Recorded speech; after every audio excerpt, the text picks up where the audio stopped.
अरे भाई इतनी जल्दी में कहाँ? अरे भाई पिंकी जी मिलने आई है, उन्हीं जा रहा हूं मिलने। तो बाइक से जाना। अरे भाई बाइक पंचर है, चल बाय। सुप्रीत। हाँ मम्मी। तेरे पापा कहाँ गए? ए सुप्रीत, मैं जा रहा हूँ पिंकी से मिलने, बस तू अपनी माँ से बचा लेना, बदले में तू जो बोलेगा मैं देगा। ठीक है। Deal done?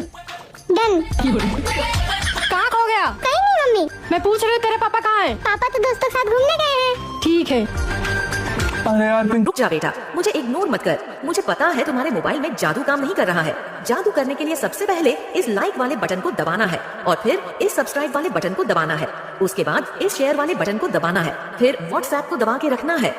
देखो बेटा जादू हो गया। पिंकी जी तुम कहाँ चली गई थी? तो मैं थाईलैंड गई थी। अरे पिंकी जी तुम तो ईद का चांद बन गई थी, पता नहीं इस दिनों में मैंने किसको किसको न ट्राई किया। क्या बोले? अरे मेरा मतलब है किसी को नहीं ट्राई किया। अरे मेरे बाबू, अरे मेरे बच्चे। Sir margarita.